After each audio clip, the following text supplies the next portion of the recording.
ibu-ibu pengurus majelis taklim Al-Quran Purwokerto Masjid Bayangkara, dan yang kita cintai bersama narasumber kita, guru kita, Ustaz Saiful Dewaton dan Ustazah Manika Putri yang sudah hadir di antara kita.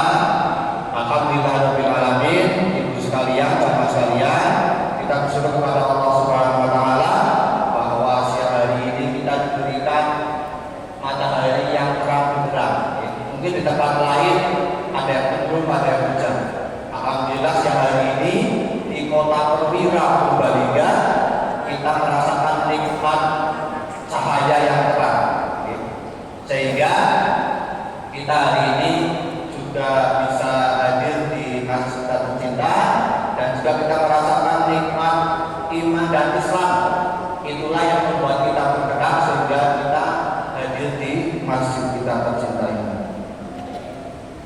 Bapak Ibu dan Bapak sekalian, yang pertama kami sampaikan terima kasih untuk bunda sekalian, ibu-ibu sekalian, bapak juga yang sudah hadir memenuhi undangan kami dari Majelis Taklim Al-Quran untuk kita siang hari ini akan bersama-sama silaturahim, ya, menimba ilmu dengan guru kita yang nanti akan kita ambil manfaatnya, kita dapatkan bersama ilmunya.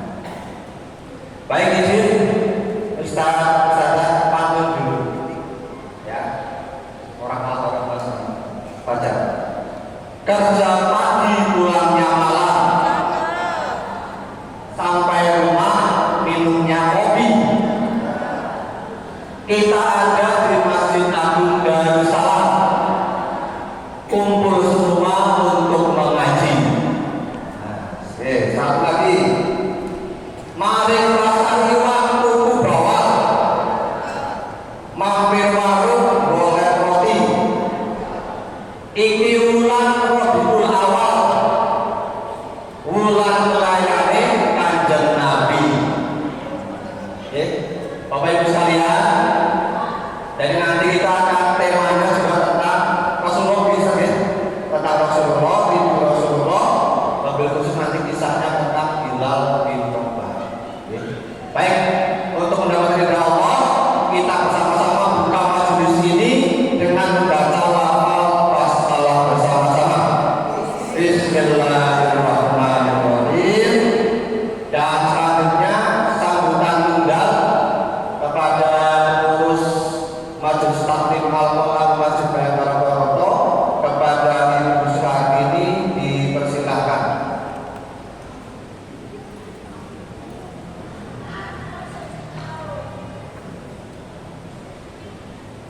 Terima kasih kepada Bapak acara yang sudah memberikan kesempatannya pada saya. Bismillahirrahmanirrahim. Assalamualaikum warahmatullahi wabarakatuh. Ustaz Saiful Dewaton bersama dengan Bunda Ahmad Putri yang terhormat, yang kami cintai, kami banggakan, pada seluruh teman-teman dari rombongan dari Majelis Taklim Al-Quran yang sudah siap dengan segala sesuatunya untuk bisa mengikuti taklim atau kajian di Masjid Agung Darussalam Purbalingga yang kami cintai, kami sayangi, dan kami banggakan. Seluruh jamaah yang hadir pada siang hari ini di Masjid Darussalam untuk bertolabul ilmi yang semoga dirahmati oleh Allah, marilah kita panjatkan puji syukur kehadirat Allah Subhanahu wa taala. Kita telah diberi sehat, diberi sempat, dan juga dihadirkan di sini. Langkah kaki kita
merupakan hal yang sangat menggembirakan, membahagiakan. Kami mengucapkan terima kasih kepada takmir masjid terutama yang sudah memberikan tempat, mengizinkan tempat untuk diadakannya kegiatan tabligh akbar dalam rangka safari dakwah ini, dan juga tidak hanya tempat saja tapi kesempatan yang luas itu kepada kami dari Majelis Taklim Al-Qawalam. Ini sungguh sangat menyenangkan, apalagi berkenalan dengan jamaah yang hadir pada siang hari ini di wilayah Purbalingga. Purbalingga kota perwira ya Ibu. Iya, perwira berarti semangat sekali ya. Mestinya yang hadir ini banyak ya. Tapi kita sambil menunggu, insya Allah nanti satu demi satu datang. Semoga bisa memenuhi ruangan di masjid ini ya. Amin. Di samping kami mengucapkan banyak terima kasih kepada takmir, juga kepada jamaah yang sudah mendengar adanya akan diadakan tabligh akbar di Masjid Agung Darussalam Purbalingga ini, dan apalagi sudah menyempatkan waktunya untuk hadir, sebab ada yang sudah dengar, sudah tahu mau ada tabligh akbar, tapi ternyata tidak hadir di sini atau karena berhalangan. Maka bersyukur bagi ibu-ibu yang bisa hadir, sudah menyisihkan waktunya, maka kami mengucapkan banyak terima kasih. Semoga ilmu yang nanti didapat bermanfaat bagi kita, dan juga insya Allah dengan bimbingan Allah kita bisa mengamalkannya. Amin. Monggo nanti untuk bisa setia mengikuti kegiatan tabligh akbar pada siang hari ini sampai selesai, sehingga hikmah yang didapat insya Allah akan berkah dalam kehidupan kita. Demikian apa yang bisa kami sampaikan. Untuk diketahui sedikit bahwa Majelis Taklim Al-Qawalam itu adalah majelis taklim baru ya, di Purwokerto. Karena sudah banyak majelis taklim, tapi kami mengadakan majelis taklim baru yang nantinya akan berkegiatan di Masjid Bayangkara Purwokerto. Kalau sudah ada yang datang ke Purwokerto tahu pernah ada supermarket ya namanya Moro, itu dari Moro ke selatan sedikit, paling 100 meter begitu dari arah Moro ke selatan. Nah di sana kami nantinya akan menyelenggarakan kajian rutin ya. Insya Allah setiap pekannya kami beraktivitas di situ. Kemudian kami baru akan launching atau pembukaan itu besok tanggal 2 hari Selasa ya, bulan September tanggal muda. Kami akan launching pendirian Majelis Taklim Al-Qawalam di Masjid Bayangkara Purwokerto. Nah ini juga salah satu dari kegiatan kami adalah mendampingi Ustadz dan Bunda Anike untuk bersafari dakwah. Kami sudah mengikuti tabligh beliau di Kabupaten Banyumas, itu di Aji Barang di Masjid At-Taqwa, kemudian ke Cilongok ya. Kami menuju ke timur di Cilongok di Masjid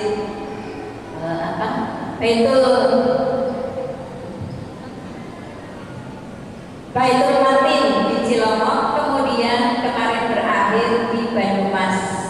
Banyumas itu kota kecamatan di Kabupaten Banyumas. Kemudian hari ini berada di Purbalingga.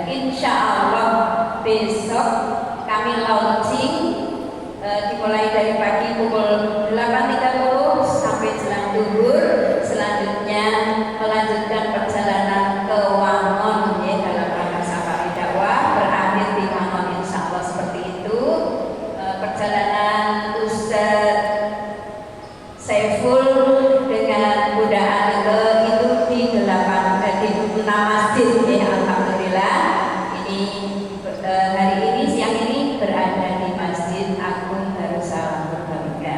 Mohon doanya agar besok hari terakhir kami bersama di dakwah mendapatkan kemudahan, kelancaran dan sukses. Amin. Demikian apa yang bisa saya sampaikan. Monggo pada pembawa acara kami kembalikan sepenuhnya untuk acara berikutnya. Sekian dari saya. Terima kasih atas perhatiannya. Wassalamualaikum warahmatullahi wabarakatuh. Oke, untuk saat ini selaku pengurus, salah satu pengurus Majelis Taklim Awalan Tua yang sudah memberikan informasi bahwa beliau berdua ini roadshow dan ini adalah titik keempat ya, titik keempat di hari kedua, sehingga harapannya nanti kita semua bisa memanfaatkan beliau-beliau ini dengan maksimal. Baik, ibu sekalian, bapak sekalian sudah siap menyimak? Coba tangannya di atas kalau sudah menyimak, siap menyimak. Nah, taruh di pundak sebelahnya, taruh di pundak sebelahnya. Oke, itu kata-kata saya. Bu, tangi, pengajiannya harus dimulai. Kelas sebelahnya. Ya, tangi. Wis ya, harus ngaji. Yang disiapkan kertasnya, ya.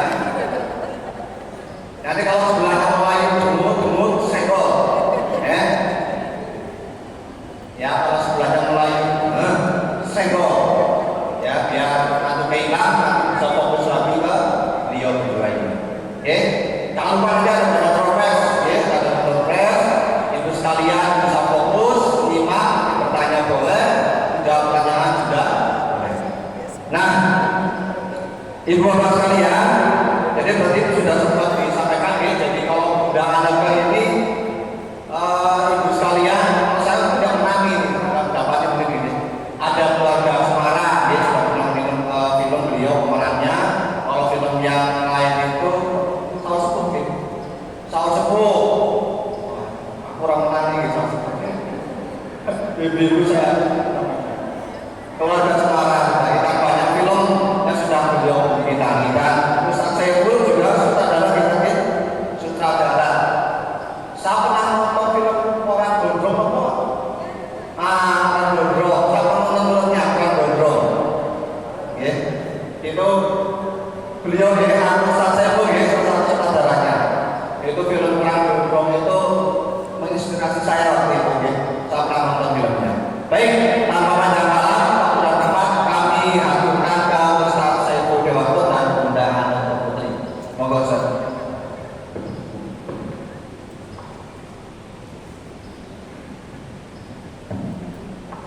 Bismillah. Assalamualaikum warahmatullahi wabarakatuh. Alhamdulillah nahmaduhu wa nasta'inuhu wa nastaghfiruh wa natubu ilaih wa na'udzu billahi min shururi anfusina wa min sayyi'ati a'malina may yahdihillahu fala mudilla lahu wa man yudlil fala hadiya lahu. Asyhadu an la ilaha illallah wahdahu la syarika lahu wa asyhadu anna Muhammadan abduhu wa rasuluhu la nabiyya ba'dahu. Allahumma shalli wa sallim ala sayyidina Muhammadin wa ala alihi wa sahbihi ajma'in. Amma ba'du. Qala Allah Ta'ala fil Qur'anil Karim, a'udzu billahi minasy syaithanir rajim. Laqad kana lakum fi Rasulillahi uswatun hasanah liman kana yarjullaha wal yawmal akhir wa dzakara Allaha katsiran. Sadaqallahu al-'azim. Yang terhormat Takmir Masjid Darussalam, semoga masjid ini senantiasa diberkahi Allah Subhanahu wa Ta'ala. Puji syukur kepada Allah Subhanahu wa Ta'ala yang telah menganugerahkan kepada kita semua dengan hidayahnya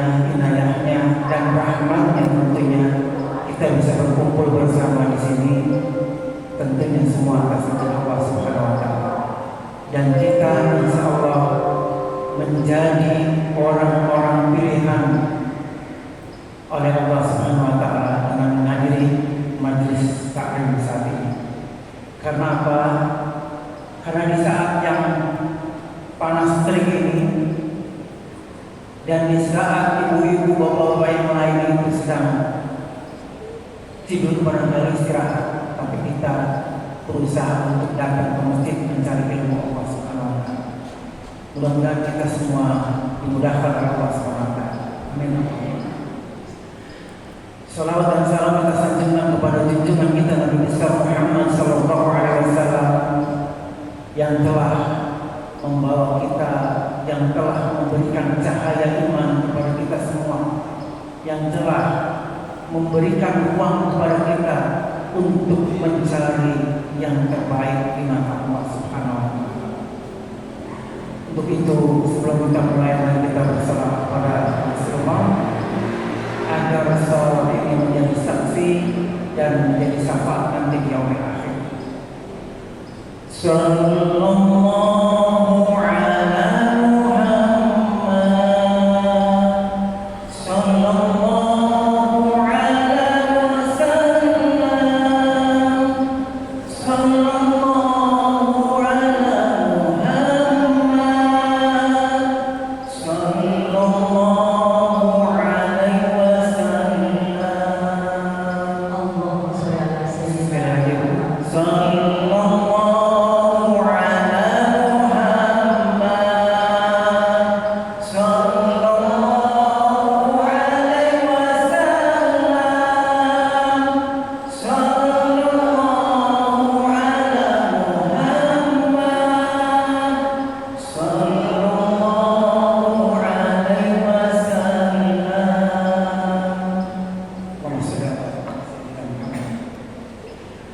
baik ibu yang dirahmati Allah dan bapak-bapak, alhamdulillah ya, meski ibu-ibu lebih banyak masih insya Allah bapak-bapak yang sedikit ini sudah mewakili eksistensinya sebagai bapak-bapak.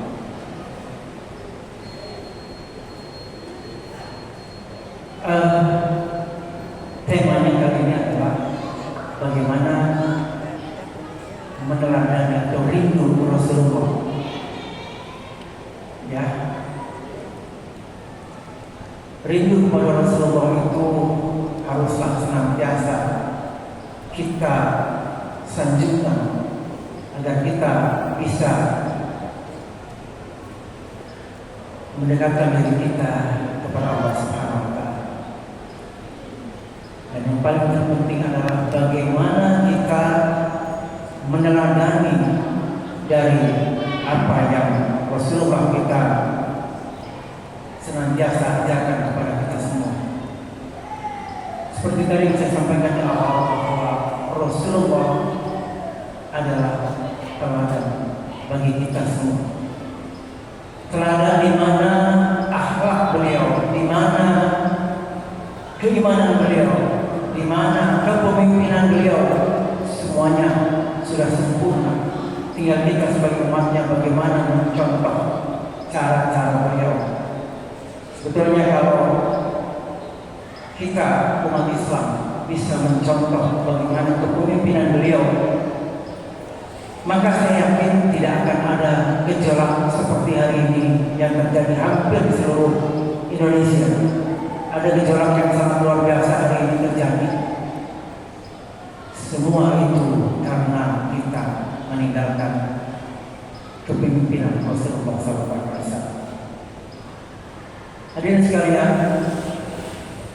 kembali kepada kepemimpinan, maka kepemimpinan terbaik adalah dari 4 sahabat Rasulullah SAW, yaitu Abu Bakar, Umar, Utsman, dan Ali bin Abi Thalib. Mereka adalah contoh-contoh teladan yang mencontoh cara memimpin negeri ini melalui gaya kepemimpinan Rasulullah SAW. Bahkan ada sekalian, Umar itu tercatat dalam 100 tokoh dunia. Dia sebagai orang dengan nomor urut sebagai orang pemimpin yang sangat terkenal. Tetapi saat ini kita menjauh dari kepemimpinan Rasulullah SAW. Sahabat-sahabat Rasul pada saat itu begitu sangat mencintai Rasulullah, terutama Umar bin Khattab. Bahkan pada saat Rasulullah meninggal pun Umarlah yang tidak terima kalau Rasulullah sudah meninggal. Maka Umar berkata, barang siapa yang mengatakan bahwa Rasulullah telah meninggal, maka aku kepenggal leher. Begitu juga dengan sahabat-sahabat yang lain yang meneladani contoh Rasulullah.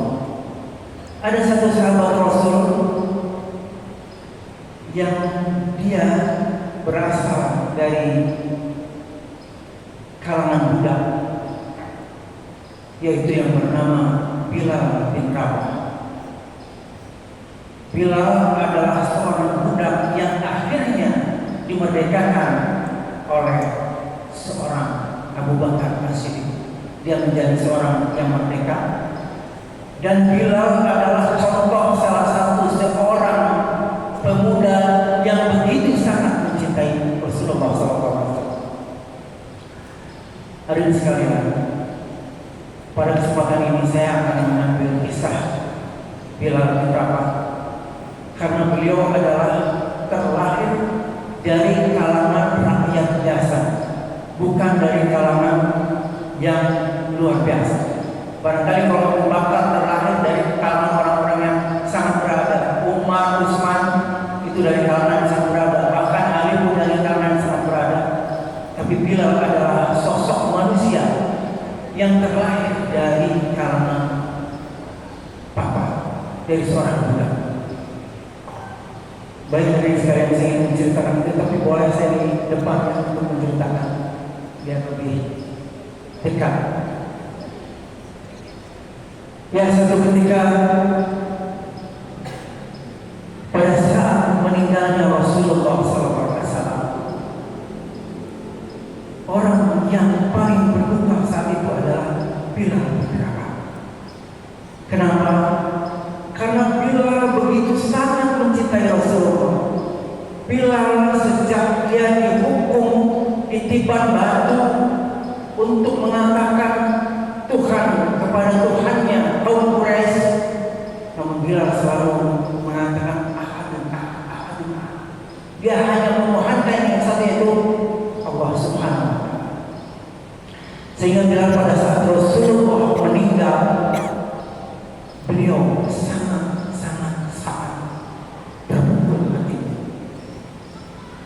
hingga beliau tak mau lagi mengumandangkan azan di masjid yang biasa didatangi Rasulullah. Kemudian Abu Bakar membujuk Bilal, wahai Bilal, engkau harus tetap azan. Engkau tidak boleh meninggalkan azan di masjid ini, kecuali engkau punya alasan yang pasti.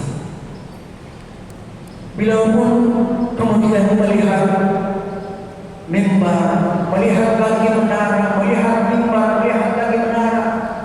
Bilal pun menangis, tak sanggup melihat tempat-tempat di mana telah dikunjungi Rasulullah pada saat itu. Akhirnya Bilal menyampaikan kepada Abu Bakar, aku mohon Abu Bakar, aku mohon, aku tak sanggup untuk azan lagi, aku mohon, wahai Abu Bakar. Maka Abu Bakar pun akhirnya mengizinkan. Abu Bakar mengizinkan, namun Bilal masih sangat terpukul atas wafatnya Rasul.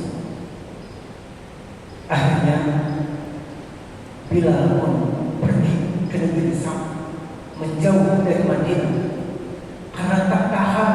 bila teringat Rasulullah SAW. Suatu ketika Bilal bermimpi bertemu Rasulullah SAW. Ya Bilal, begitu kerasnya hatimu sehingga engkau tidak mau mengunjungiku. Bilal pun tiba-tiba tersentak kaget dan terbangun dari tidurnya, lalu Bilal menangis sejadi-jadinya. Aku takut. Sehingga orang-orang keluarganya mengambil Bilal. Ada apa wahai Bilal? Ada apa wahai Bilal? Aku takut ditinggal Rasulullah. Kenapa wahai Bilal? Aku baru bisa bermimpi bahwa Rasulullah menegurku karena aku tidak pernah mengunjunginya. Kemudian keluarganya bilang, kalau begitu pergilah engkau temui makamnya. Maka Bilal saat itu langsung bergegas pergi menuju Madinah dengan jarak yang begitu jauh, ratusan meter. Ia pergi menaiki kudanya, namun di sepanjang jalan ia selalu teringat Rasulullah. Ya Rasulullah, jangan tinggalkan aku. Hingga beliau pun tidak pernah berhenti melaju kudanya agar cepat-cepat sampai ke Madinah. Begitu Bilal sampai melihat gunung, bukit-bukit menjelang Madinah, beliau teringat Rasulullah. Ya Rasulullah, aku datang. Ya Rasulullah, aku datang.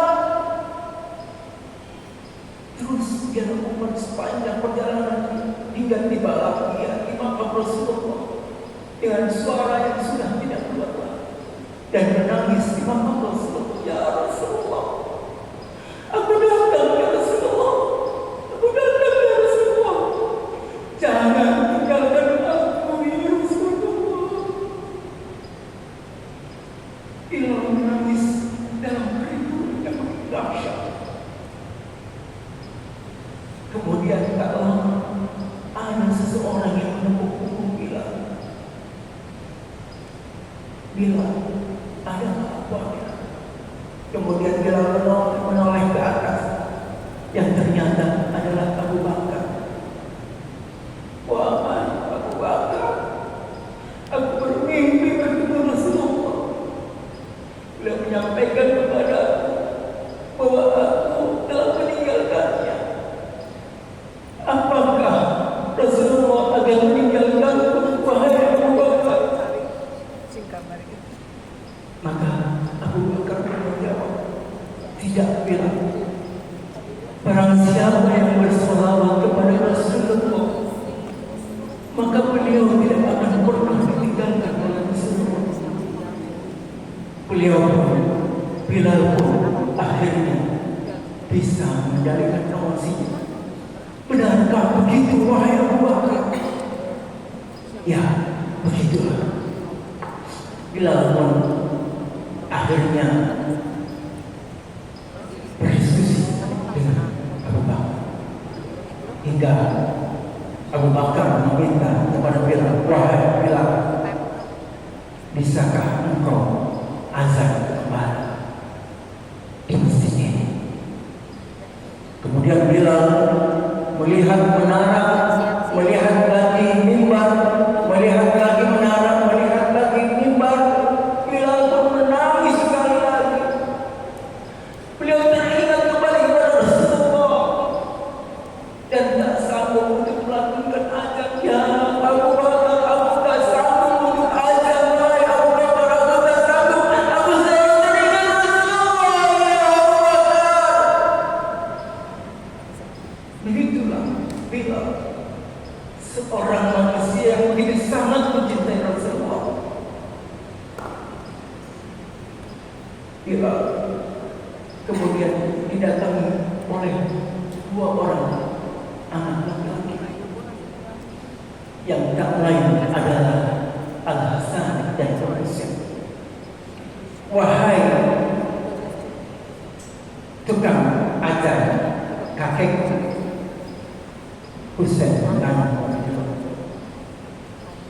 Bolehkah engkau memandangkan azan tadi? Bilal yang baru mendengar Rasulullah dan begitu sepinya, menoleh kepada Abu Bakar, menoleh kepada Umar yang ada di sampingnya juga,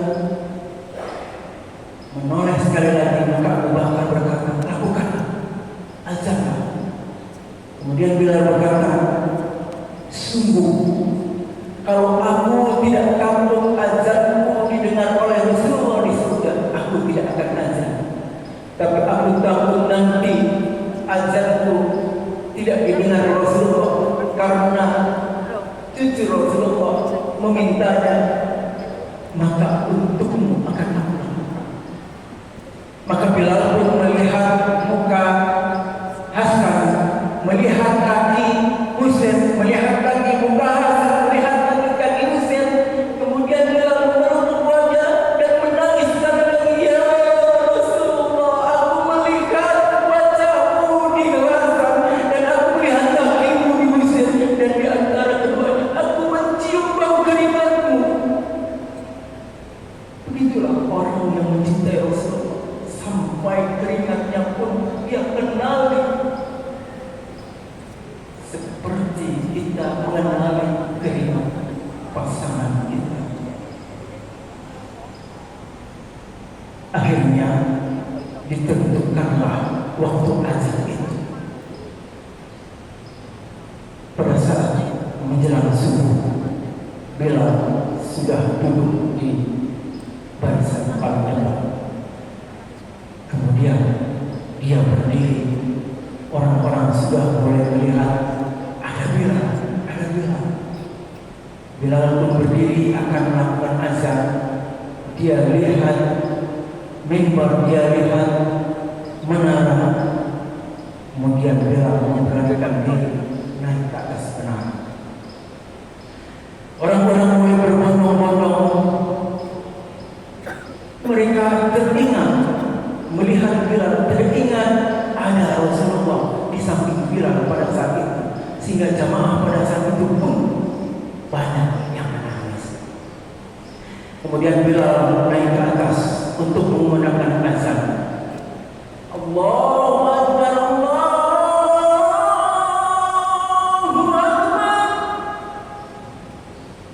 Allahu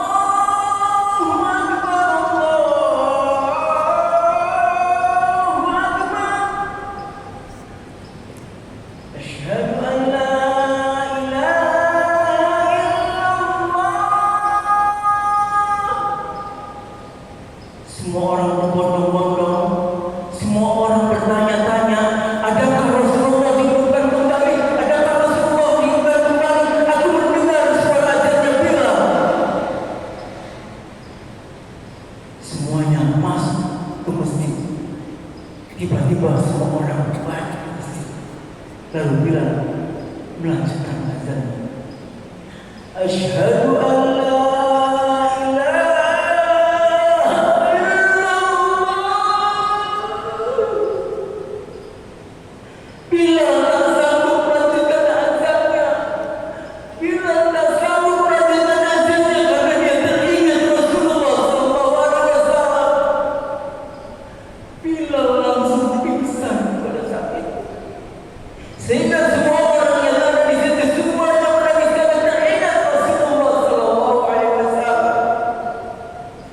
Dan ketika Bilal siuman dari pingsannya, beliau berkata, lanjutkan azanmu, aku sudah tidak sanggup lagi, aku jangan teringat Rasulullah SAW.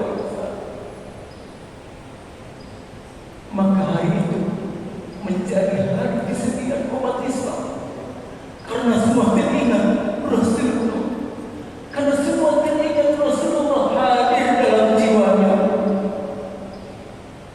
Itulah sepenggal kisah Bilal bin Rabah yang ingin saya sampaikan kepada Anda semua, agar kita bisa meneladani Rasulullah dan bisa menjadikan Rasulullah sebagai peridon kita. Terima kasih. Assalamualaikum warahmatullahi wabarakatuh. warahmatullahi wabarakatuh.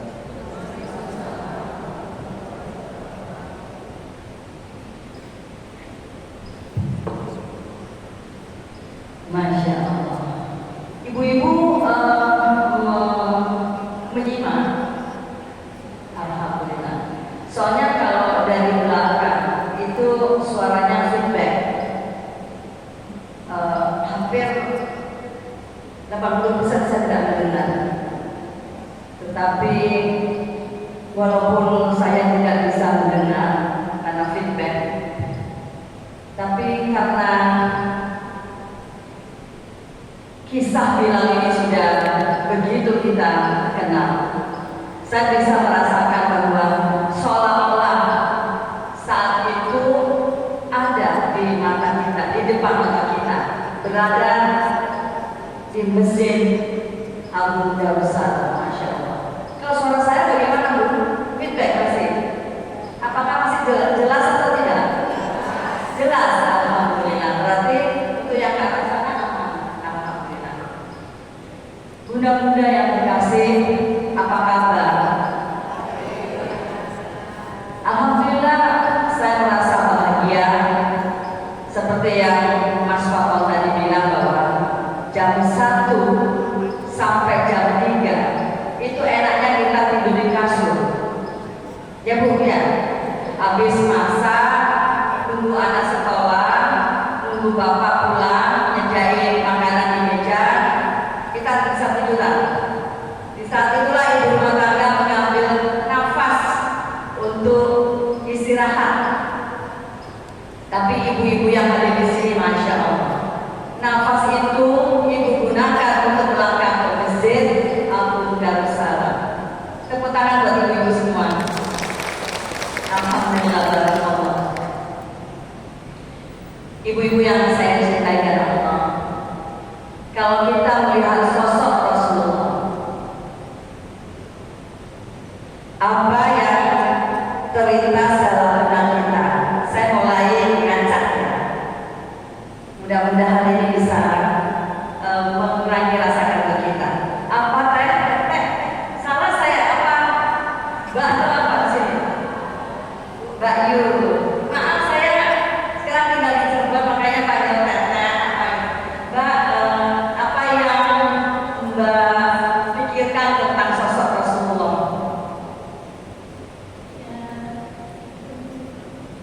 Seperti Teladan suatu hasanah.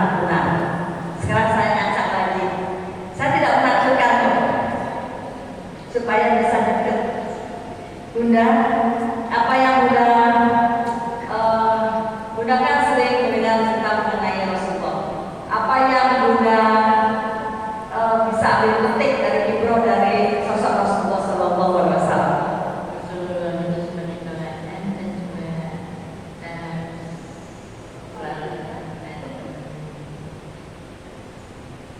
kita harus selalu mengingatkan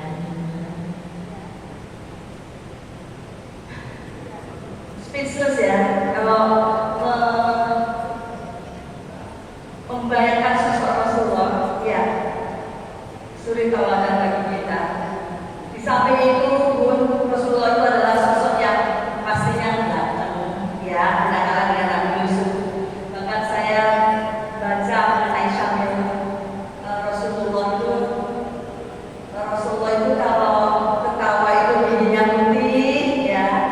Kemudian kalau jalan itu tidak tergesa-gesa, ya, tidak terlalu tinggi, tidak terlalu gemuk pun.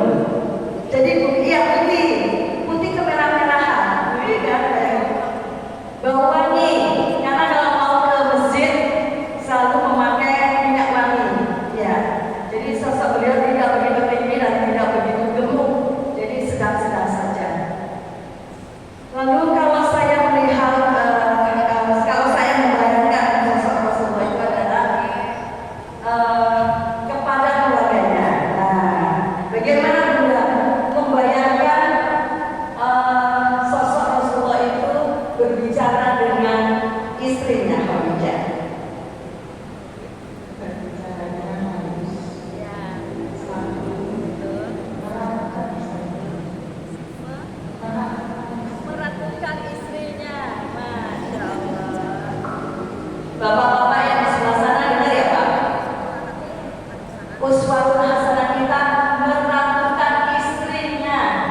Perang Uhud ya.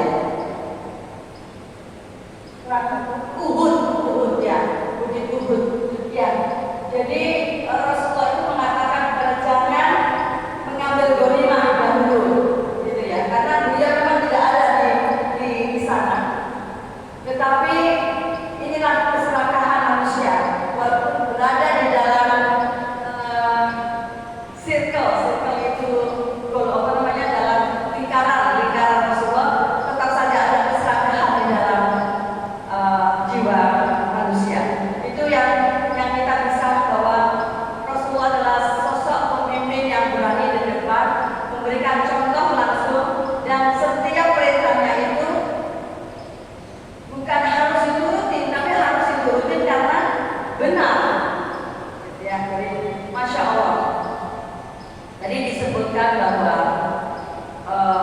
Rasulullah itu sangat menyayangi keluarganya, menjadi teladan sebagai pemimpin. Nah, saya mau menuju ke sana. Bagaimanakah akhlak Rasulullah? Bunda boleh. Bunda katanya. Grogi. Nanti ada pertanyaan dan ada press loh.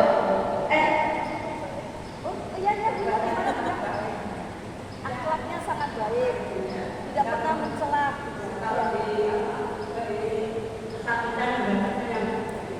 Iya. Bahkan ya, Rasulullah itu pernah memuji masakan istrinya dan memakannya walaupun asin ya. Jadi Masya Allah ya. Ya, kita melihat ada akhlak, kepemimpinan, keteladanan. Bagaimana kalau kita melihat Rasulullah memakai pakaian? Memakai pakaian tertutup, ya, buat contoh bagi umat-umatnya yang soleh. Tidak bau keringat ya. Masya Allah. Ya, baiklah, mudah-mudahan cukup sampai di sini karena saya tahu mudah-mudahan Romi saya datang. Ya, tapi Bunda boleh saya baca puisi mengenai Rasulullah? Boleh ya. Saya memang suka baca puisi dan itu